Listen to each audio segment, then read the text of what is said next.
भगवान की कथा में, सत्संग में आप जिस प्रकार से हो सके आपको अपना सहयोग करना चाहिए। शरीर से श्रम कर सके तो करें। आपको भगवान ने धन दिया है तो धन से करें, चाहे जिस योग्य आपको भगवान ने बनाया है। और ये कथा कहते कामधेनु है। आपकी जो भी मनोकामनाएं हैं ये कथा अवश्य पूर्ण करेगी, निश्चित होगा। लेकिन ध्यान रहे, अच्छी कामनाएं हो तो पूर्ण होगी। अब ऐसा नहीं कि अब कथा में बैठे हुए हैं और कथा में ये कामना लेकर के आए हुए हैं कि हमारे पटीदार का घर बर्बाद हो जाए, हमारे घर के बगल वाला जो है उसका चोरी हो जाए, ये हो जाए, वो हो जाए। तो ऐसी इच्छा कोई पूर्ण होने वाली नहीं महाराज। सुंदर इच्छाएं, सुंदर कामनाएं, और सबका एक ही सार है कि विश्वास होना चाहिए भगवान पे। आपके जो इष्ट हैं, इष्ट पर विश्वास होना चाहिए। दिखावटी भक्ति कभी ना करिए। कई बार लोग दिखाने के लिए माला जपने लगते हैं, हम भगवान के बड़े भक्त हैं। किसको दिखा रहे हैं आप? आप दुनिया को दिखा सकते हैं, आप दुनिया को झुठला सकते हैं, आप दुनिया को बेवकूफ मूर्ख बना सकते हैं, लेकिन जो भगवान ऊपर बैठा हुआ तो सब जान रहा है महाराज, वो तो अंतर्यामी है, उसे कैसे झुठला सकते हैं? एक आपको कथा सुनाऊं। दो बहनें थी, तो एक बहन जो बड़ी वाली बहन थी वो बहुत ही कर्मठी थी, बहुत ही मेहनती थी, बहुत ही कार्य करती थी घर में।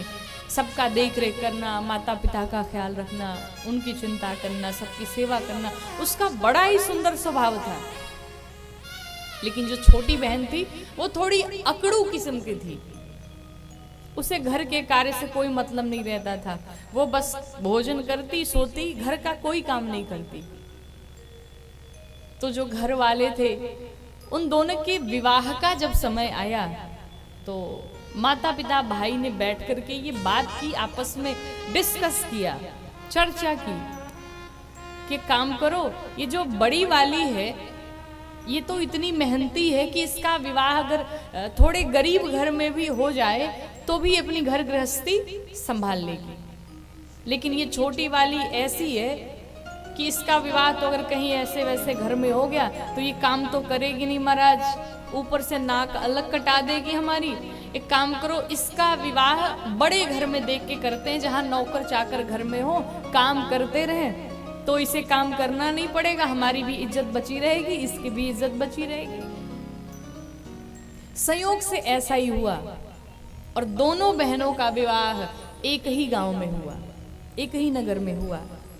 बड़ी वाली बिटिया का विवाह एक बड़े ही निर्धन व्यक्ति के घर में हो गया और छोटी वाली बिटिया का विवाह एक बड़े ही धनी के घर में हो गया, बड़े अमीर के घर में हो गया। अब ये दोनों बहनें रहने लगी, लेकिन जो बड़े घर में गई छोटी बहन, उससे बड़ा घमंड था, बड़ा अहंकार था। अपनी बड़ी बहन को अपने घर के किसी कार्यक्रम में नहीं बुलाती। भाई अब बड़े होने के बाद लोग अपना स्टेटस देखने लगते हैं ना, अपना लेवल देखने लगते हैं। भाई मेरे घर कौन आ सकता है, कौन नहीं आ सकता है, गरीबों को कौन पूछता है महाराज। गरीबी ऐसी है, भगवान न करे किसी के जीवन में गरीबी आए। गरीबी बहुत बेकार चीज है। दुनिया सम्मान नहीं करती, उसे हेय दृष्टि से देखती है। लेकिन ये विचार करना चाहिए व्यक्ति को कि सब भगवान ही देने वाले हैं और लेने वाले भी भगवान ही हैं। तो कब किसका जीवन बदल जाए, कब किसका समय बदल जाए, ये कोई नहीं जानता। इसलिए अहंकार न करें बिल्कुल भी। यहाँ घटना क्या हुई कि छोटी बहन जो बड़े घर में ब्याही गई थी, उस छोटी बहन ने अपने घर में शिव चर्चा कराई, भगवान शिव जी की कथा कराई अपने घर में। शिव जी की कथा कराई, सबको इनविटेशन गया, सबको निमंत्रण दिया, लेकिन अपनी बड़ी बहन को नहीं बुलाया। क्यों? वो तो गरीब है, उसके पास तो फटी चिटी साड़ी होगी, वो कैसे आएगी मेरे घर में, मेरी इंसल्ट हो जाएगी, नाक कट जाएगी, ये वो तमाम सारी चीज। नहीं बुलाया। अंत में जब नहीं बुलाया, सब लोग गए। जब उस बड़ी बहन को पता चला कि हमारी छोटी बहन के घर में शिव चर्चा हो रही है, भगवान शिव जी की कथा हो रही है, तो बड़ी बहन ने सोचा कि भगवान की ये तो कथा है, और भगवान की कथा में क्या बुलाना, क्या न्योता देना, क्या निमंत्रण देना। ध्यान रखिएगा किसी के घर में विवाह हो तो कार्ड का वेट करिए कि कार्ड आए तो चले हम। कोई फंक्शन हो तो जरूर वेट करिए कि हमें निमंत्रण मिले। लेकिन अगर भगवान की कथा हो रही हो तो कहते हैं 1000 काम छोड़ करके, 1000 कार्य त्याग करके कथा में पहुंचिए। किसी के निमंत्रण का वेट न करिए। कथा में आने के बाद सम्मान की चिंता न करिए। महाराज कैसा सम्मान, किसका सम्मान? आप भगवान के श्री चरणों में बैठे हुए हैं, आप अपना कल्याण करा रहे हैं कथा श्रवण करके, तो फिर किसका निमंत्रण, कैसा निमंत्रण, क्यों चिंता करनी? कथा में कभी भी निमंत्रण से तो जाने नहीं चाहिए। और कई बार हमने देखा है बड़े बड़े लोगों के घर में जब कार्ड पहुंचते हैं ना तो वो लोग जानबूझ के नहीं आते। क्यों? मैं नहीं जाऊंगा तो लोग समझेंगे अरे भाई बहुत बड़े आदमी, उनको टाइम नहीं है बिल्कुल। और जो ऐसा सोचते हैं महाराज, आप विचार करिए, कभी भगवान के पास पहुंचे, जीवन में विपत्ति आई और भगवान ने भी कह दे मेरे पास भी टाइम नहीं है, तो क्या करोगे? उस बड़ी बहन ने सोचा कोई बात नहीं, उसने मुझे नहीं बुलाया, हो सकता है भूल गई हो, चलो भगवान की कथा है, मैं तो जाऊंगी, मैं तो सुनूंगी। बहन थी, पहुंची बहन के घर में। जैसे ही पहुंची, अब जैसे छोटी बहन ने देखा, इससे बड़ा क्रोध आया, अरे ये कैसे आ गई यहाँ पे, ये तो आकर के हमारी इंसल्ट करा दी इसने। लेकिन अब पूरा समाज भरा पड़ा था तो महाराज डांट भी नहीं सकती थी, बोल भी नहीं सकती थी कि तुम यहां से चली जाओ।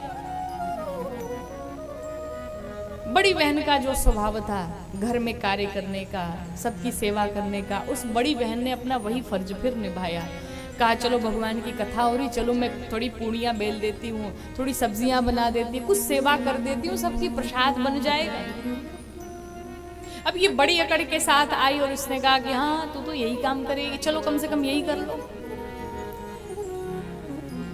बड़ा सुनाया छोटी बहन ने बड़ी बहन को, लेकिन वो तो बस भगवान के लिए विश्वास में थी। मैं तो भगवान के पास आई हूँ, दुनिया क्या कहती मुझे इसकी कोई चिंता नहीं है, कोई परवाह नहीं है, मुझे कुछ नहीं चाहिए, मुझे तो बस भगवान की भक्ति चाहिए, मुझे तो बस भगवान से प्रेम है, मुझे कुछ नहीं चाहिए। परिणाम ये हुआ कि कथा विश्राम हुई। अब कथा विश्राम के बाद आरती प्रसाद तो लेके जाना ही चाहिए।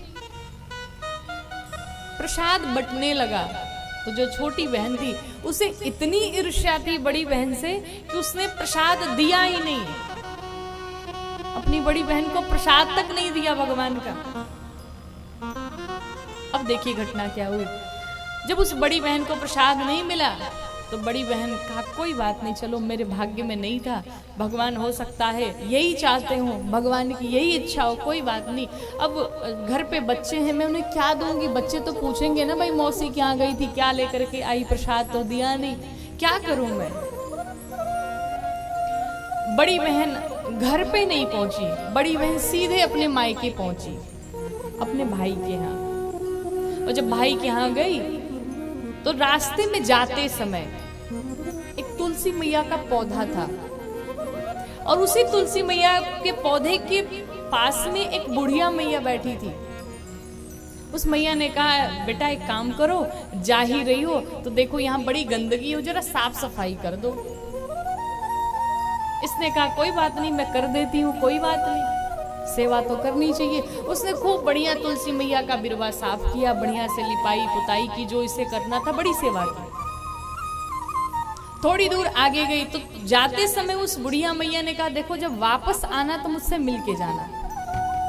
जब वो थोड़ी दूर और आगे पहुंची तो एक शिवालय दिखाई पड़ा, एक मंदिर दिखाई पड़ा। वहां एक बूढ़े से बुजुर्ग से बाबा जी बैठे थे। बाबा जी ने कहा देखो बिटिया मंदिर जरा बड़ा गंदा हो गया है और मंदिर की साफ सफाई कर दो तुम। इसने कहा कोई बात नहीं बाबा जी, मैं अभी किए देती हूँ, और मंदिर की साफ सफाई तो करनी चाहिए। कहा जाता है महाराज घर की साफ सफाई करने से ज्यादा कहीं फल मिलता है मंदिर में सफाई करने से। अगर आपकी भाग्य सोई पड़ी है और आप चाहते हैं, आप ये सोचते हैं कि मेरा भाग्य नहीं साथ दे रहा है, मेरे काम नहीं बन रहे हैं, तो मंदिर में कहते हैं कि झाड़ू लगाना प्रारंभ कर दीजिए। जिसे अपना भाग्य बदलना हो वो मंदिर में सेवा करना प्रारंभ कर दे, मंदिर में झाड़ू लगाना प्रारंभ कर दे, मंदिर में पोंछे लगाना शुरू कर दे, और फिर परिणाम देखिए आप। ये आजमाई हुई बात है। उसने भी क्या किया, मंदिर की बड़ी सुंदर से साफ सफाई की, खूब सुंदर से बढ़िया से सजा दिया मंदिर को। बाबा ने जाते समय कहा, सुनो जब वापस आना तो मिलके जाना हमसे। चलते चलते एक नदी आई, नदी के पास एक मैया जी बैठी हुई थी। जैसे देखा, कार्य बेटी मैं तो बड़ी बूढ़ी हो चुकी हूँ, और देखो नदी में लोग आते स्नान करते हैं, गंदगी करके चले जाते हैं, एक काम करो तुम जरा साफ सफाई कर दो। इसने कहा कि कोई बात नहीं मैया, मैं अभी कर देती हूँ। नदी की बढ़िया से साफ सफाई की, जो उसे नदी के तट पे जो जो करना था सब साफ सफाई करके और चली गई वहां से। और इस मैया ने भी कहा, देखो जाते समय तुम हमसे मिल के जाना। पहुंची अपने भाई के यहाँ, भाई के यहाँ सारी बातें जा करके बताई, रात्रि विश्राम किया, घर में भी जो कार्य था सबकी बड़ी सेवा की।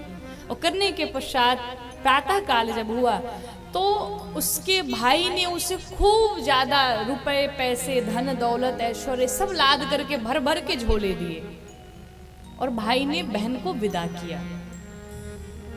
चलते समय जब आई तो वही रास्ते में जो बुढ़िया मैया थी, उन्होंने एक बैग दिया, कहा सुनो इसे घर ले जाकर के ही खोलना, रास्ते में न खोलना।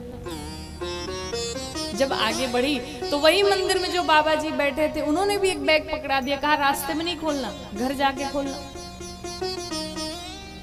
और अंत में वही तुलसी मैया के पास जो बुढ़िया मैया बैठी थी, उन्होंने भी एक बैग पकड़ाया, कहा घर जाकर के ही खोलना, अभी ना खोलना। तीनों ने एक एक बैग पकड़ाए महाराज। और आपको बताऊं, ये जो तीनों रास्ते में मिले थे ना, ये कोई और नहीं था। जो घाट पे मिली नदी के तट पे, वो साक्षात गंगा मैया थी। जो मंदिर में बाबा जी बैठे थे बूढ़े बूढ़े से, वो कोई और नहीं था, भगवान शंकर थे। और वो जो तुलसी मैया के पास बुढ़िया मैया मिली, वो कोई और नहीं बल्कि साक्षात तुलसी मैया थी। और तीनों ने मिलकर के इसको आशीर्वाद दिया, आशीष दिया। 3-3 4-4 बैग लेकर के जब घर पे पहुंची तो किसी बैग में खाद्य की सामग्री, खाने पीने की सामग्री ऐसी ऐसी भरी पड़ी है जो जीवन में कभी समाप्त नहीं होने वाली है। दूसरे बैग को जब खोल के देखा तो उसमें इतने सोने चांदी हीरे मोती भरे पड़े हैं कि वो कभी जीवन में समाप्त नहीं होगा। सब में भर भर के दिया। अब उसका बड़ा सा घर बंगला सब बन गया, घर में बड़ा ऐश्वर्य, महारानी के जैसे वो भी रहने लगी। अब इसने कहा कि लगता है कि ये सब भगवान शिव जी की हमने कथा सुनी थी, शिव चर्चा सुनी थी, लगता है ये उसी का प्रमाण मिला है, उसी का परिणाम है, ये उसी का फल आज मुझे मिला है। अब मैं भी अपने घर में शिव जी की कथा कराऊंगी, मैं शिव जी की चर्चा कराऊंगी। तो इसने भी अपने घर में बड़ा सा आयोजन किया शिव चर्चा का, और इसने अपनी बहन को भी निमंत्रण दिया बहन को आने के लिए। जब छोटी बहन ने सुना कि अरे इसके घर में शिव चर्चा, इतनी बड़ी कथा ये कराएगी, इसके पास इतना धन दौलत कहां से आया। जब महाराज कथा में पहुंची तो देखा महारानी के जैसे बन ठन करके बाहर निकल रही है बड़ी बहन। अब ये सोच में पड़ गए कि इसके पास इतना धन आया कहां से आया इतना धन इसके पास। किनारे बुला करके पूछा, ये बताओ, मुझे लगता है तुमने जरूर किसी के घर में चोरी की होगी, जरूर किसी के घर में लूट खसोट की होगी, तभी तुम्हारे पास इतना धन आया। बहन ने कहा, देखो मैंने कोई चोरी नहीं की, मैं तुम्हारे घर गई थी ना कथा सुनने के लिए, और जब कथा सुननी तुमने प्रसाद नहीं दिया, और फिर मैं वापस आ गई। मेरा मन बड़ा दुखित था, भैया के पास गई, भैया ने मुझे सब जो कुछ देना था दिया, और भगवान का ही प्रताप है, भगवान का ही आशीर्वाद है कि उन्होंने मुझे ये सब कुछ प्रदान किया है। अब इसे लगा कि लग रहा है कि ऐसा कोई टोटका होगा जो करने से धन की प्राप्ति होती होगी। अब इस बहन ने भी मन में सोचा कि ठीक मैं भी ऐसा ही करूंगी। अब जब शिव चर्चा विश्राम हो गई तो अपनी बहन से जाकर के कहती, सुन। कहा क्या? कहा तुम मुझे प्रसाद मत देना, क्योंकि उसने भी प्रसाद नहीं दिया था ना, तुम मुझे प्रसाद मत देना। तो बड़ी बहन ने कहा, नहीं नहीं ऐसा कैसे हो सकता है, अब घर पे आई हो और भगवान की कथा में किसी को प्रसाद देने से मना किया जाए, ये ठीक नहीं है, प्रसाद तो लेकर के जाओ। कहा मैं बोलती हूँ मुझे प्रसाद नहीं चाहिए, मैं प्रसाद लेकर के नहीं जाऊंगी। अब ये तो दिखावा था, ये तो नाटक था, जानबूझ करके महाराज प्रसाद नहीं लिया। और एक किनारे बैठ गई और लगी मन में विचार करने, घर में बच्चे हैं, उन्हें क्या मैं दूंगी, क्या जवाब दूंगी। वही नाटक कर रही है, क्या मैं बोलूंगी, क्या उत्तर दूंगी। चलो मैं घर नहीं जाऊंगी, अब मैं भाई के पास जाऊंगी। अब ये भी चलती चलती भाई के पास जा रही है। अब रास्ते में ठीक वही तुलसी मैया मिली। मैया ने कहा, सुनो, अरे ओ बिटिया, ये जरा तुलसी का बिरवा के अगल बगल इतनी गंदगी भरी पड़ी, जरा साफ कर दे। उसने कहा, तू बूढ़ी हो गई है क्या? तेरे हाथ पांव में दम नहीं है? तू खुद से कर ले, तू मुझसे क्यों बोलती है? तो इन्होंने कहा, चलो कोई बात नहीं, तुम रास्ते में जब वापस आना तो हमसे मिलना। थोड़ी दूर और आगे पहुंची तो भगवान शंकर वही बूढ़े बुजुर्ग का रूप बनाए बैठे थे। अरे ओ बिटिया, कहाँ चली जा रही है? अरे जरा आ मंदिर की साफ सफाई कर दे, मैं बूढ़ा हो गया हूँ। फिर उससे उल्टा जवाब, अरे बुढ़ा तुझे दिखाई नहीं देता? मैं राजकुमारी हूँ, राजकुमारी, बड़े घर की बेटी हूँ, बड़े घर की बहू हूँ, और मैं मंदिर की सफाई करूंगी? तुझे सफाई कर में दिखाई देती हूँ क्या मैं? उन्हें भी सुना दिया। भगवान ने भी कहा, चलो वापस आना तो मिलके आना मेरे से। आगे बढ़ी, वही गंगा मैया मिली। अरे बिटिया, नदी के किनारे बड़ी गंदगी हुई पड़ी है, जरा तू साफ सफाई कर दे, मैं तो बूढ़ी हो गई हूँ। फिर बुढ़िया मैया को भी सुनाया, तो बूढ़ी हो गई है, मैं तुझे नौकरानी दिखाई पड़ती हूँ क्या जो मैं साफ सफाई करूंगी? नहीं साफ सफाई की, चली गई घर पे। पहुंची भाई के पास, भाई से जा करके सारी बातें बताई, मुझे प्रसाद नहीं दिया, ऐसा नहीं किया, वैसा नहीं किया। रात भर बढ़िया ठाट से आनंद से सोई। अब जब प्रातः काल हुआ, वहां से चल पड़ी, तो जाते समय भाई ने कुछ दिया ही नहीं महाराज। तो इसने कहा कि मैं विदाई में जा रही हूं और तुम मुझे बैग नहीं दोगे? तो भाई ने कहा, कैसा बैग तुझे चाहिए? तो जब वो बड़ी बहन आई थी तब तो तूने बैग दिया था उसे। तो भाई ने कहा, फ्री में थोड़ी दिया था, वो कर्मठी है, वो साहसी है, धैर्यवान है, संस्कारी है। वो जब आई थी अपने भाभी के साथ हाथ बटा रही थी, उसने काम किए, घर में साफ सफाई की, झाड़ू पोछा बर्तन किया, भोजन पकाया, और तू जब से आई है तब से सोई पड़ी है, और तेरी भाभी के साथ तो तेरी बनती नहीं है, फिर मैं क्यों देने जाऊं तुझे? ऐसे ही विदा कर दिया। अब इसे सुना सुना के, तुम बड़े ऐसे हो, संस्कार नहीं है तुम्हारे में। भाई को भी खूब सुनाया, खूब डांट लगा के आई। रास्ते में गंगा मैया मिली, एक बैग पकड़ा दिया। इसने कहा, अरे देखो, मैंने गालियां भी सुना, इतना टेढ़ा बोला, फिर भी ये बुढ़िया मुझे बैग पकड़ाती है। आगे बढ़ी तो वही बूढ़े बुजुर्ग बाबा जो भगवान शंकर थे, उन्होंने भी बैग पकड़ा दिया। कहा, देखो मेरा भाग्य कितना बढ़िया है, मैंने कोई सेवा भी नहीं की, इतना कुछ किया, उसके बावजूद भी देखो मुझे बैग पकड़ा दिए। आगे बढ़ी, तुलसी मैया ने भी एक बैग पकड़ा दिया। अब 3-3 बैग लेकर के महाराज चली जा रही है। अब घर पे जाके खोलेंगे। इन तीनों ने कह दिया, घर पे ही जाके खोलना। और घर पे जाकर के जब इसने खोला तो देखा उसमें कुछ नहीं भरा पड़ा था, उसमें सिर्फ और सिर्फ मिट्टी भरा पड़ा था। कोई सामान, कोई वस्तु नहीं था। कहने का अर्थ है महाराज, विश्वास होना चाहिए, भक्ति होनी चाहिए, हृदय में भाव होना चाहिए। भगवान तो सिर्फ भाव के भूखे हैं। भगवान आपका धन दौलत ऐश्वर्य नहीं देखने जाते, भगवान तो सिर्फ प्रेम देखते हैं। यहाँ भीतर कितना प्रेम है, कितना भाव है। दिखावे की भक्ति से सावधान हो जाइए। आप न करिए वो चलेगा, लेकिन दिखावा नहीं करना। और आपको बताऊं, यहाँ जितने लोग इस कथा में सेवा में लगे हैं, उनको निश्चित रूप से मेरे भगवान श्री राम, मेरे श्री ठाकुर जी उन्हें अवश्य फल देंगे, निश्चित ही फल देंगे। लेकिन आपकी भक्ति प्रबल होनी चाहिए, आपका भाव प्रबल होना चाहिए, आपकी श्रद्धा प्रबल होनी चाहिए, आपका विश्वास प्रबल होना चाहिए। आप यहाँ बैठे हुए हैं कथा में, तो आपको विश्वास होना चाहिए भगवान पे, नाटक नहीं, दिखावा नहीं। क्योंकि जो दिखावा करता है, जो नाटक करता है, मेरे रघुनाथ जी से बहुत दूर हो जाते हैं।